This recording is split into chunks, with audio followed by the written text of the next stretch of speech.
Барлықтарыңызға сәлем. Біз туылғанымыздан бастап осы өмірден өтемін дегенше, басымыздан түрлі оқиғалар өтеді. Жалпы біздің өміріміз үлкен бір квест секілді. Батылдық пен жақсы шешімдер қабылдау арқылы одан өте аламыз. Қазір біздің сөз қылатынымыз бір құпиялы да қорқынышты, әр әлемде ешбір адам өте алмаған квест туралы. Олай болса, видео басталмастан бұрын лайк басып, арнамызға тіркеле кетіңіздер.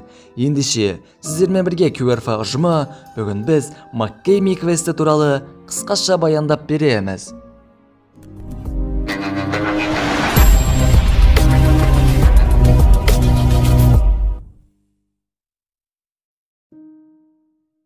Әдетте квесттерде сіз әдейі дайындалған түрлі қорқынышты кейіпкерлердің қорқытуынан қашып, үйден шығуыңыз керек болады. Сол арқылы өзіңіздің фобияңызды жеңіп, ұмытылмастай эмоция ала аласыз.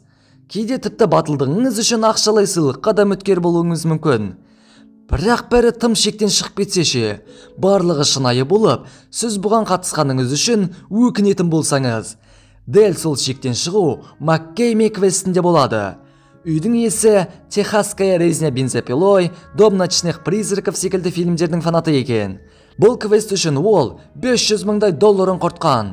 Әр берілген тапсырмасы нағыз азаптың азабы. Осы арқылы сіз не жағдайға шыдай аласыз, не нәрсеге шыдай алмайтыныңызды көруге болады.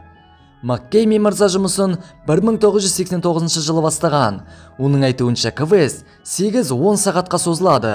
Үйге кірмес бұрын сіз 40 беттен тұратын келісімшартты жақсылап оқып шығуларыңыз керек. Осы құжатқа қол қойылғаннан соң, квестті бастауға рұқсат беріледі. Егер де жеңіп шықсаңыз, $20 000 көлемінде сыйақы аласыз.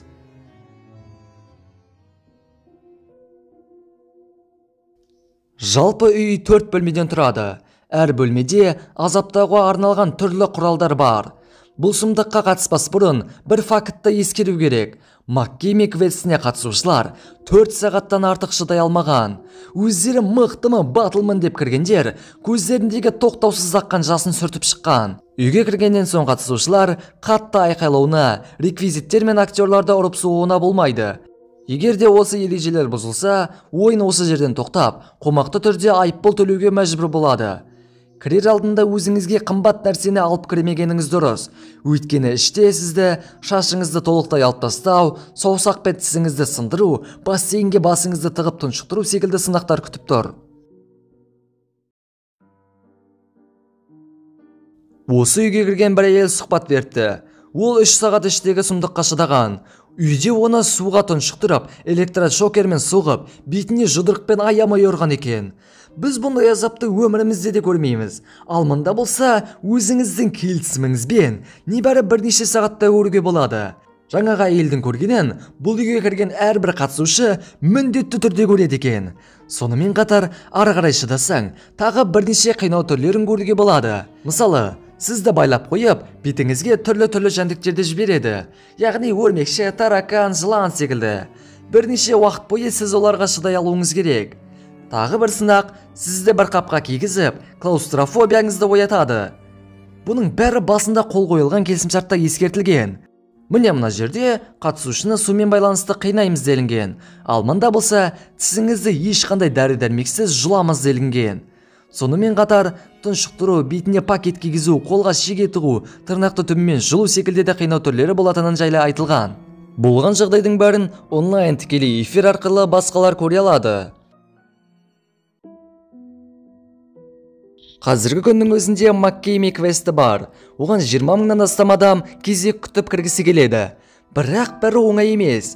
Алғаш болып қатысушы жабық Facebook топқа қосылып, бірнеше қорқынышты тапсырмаларды орындау керек. Мысалы, соның бірі мынандай: осы үй туралы көптеген сұрақтарға жауап беруіңіз қажет. Ал егер де қате кетіп қалса, қасыңыздағы адам бетіңізге ыстық суды шашады. Тек осылай ғана сіз бұл квестке адалдығыңызды көрсете аласыз. Мыңдаған адам бұны жабуға тырысып көрген, бірақ ешкімнің қолынан келе қоймады. Үй иесінің айтуы бойынша, бәрі заңды. Ешкімді олар күштеп шақырып кіргізбейді. Кірер алдында да барлығы екі жақты келісіммен болады. Маккеймидің бұрынғы әйелі оны нағыз жынды адам дейді. Бір күні Маккейми оған өзінің болашақтағы жоспарын айтқан. Яғни ол енді кішкентай балаларды квестке қосқысы келеді және түрлі атыс қаруларын пайдалануды қалайды. Біреулердің айтуы бойынша, сынақты тоқтату үшін арнайы сөз бар. Оны айтсаң, бәрі аяқталады. Бірақ бұл өтірік. Өйткені кірген адамның барлығы оны айтып көрген. Нәтижесінде квест әрі қарай да жалғаса берді. МакКейми негізі баяғыда миллионер болып кетуші еді. Десек те бұл оған ұнамаған. Оданша адамдарды қинап, содан рахаттанады екен. Кіретін адамдардан тек бір нәрсе сұрайды. Ол итіне арналған тамақ. Ал айыппұлдан түскен ақшаның бәрін бензинге жұмсайды. Осымен видеомыз аяқталды. Егер сізде осы квестке қатысуға мүмкіндік болса, сіз қатысар ма едіңіз? Комментке жазайық. Үй иесі негізден қатыспай қойғандарыңыз дұрыс дейді. Бірақ адреналин қалайтын адамдарды тоқтату мүмкін емес.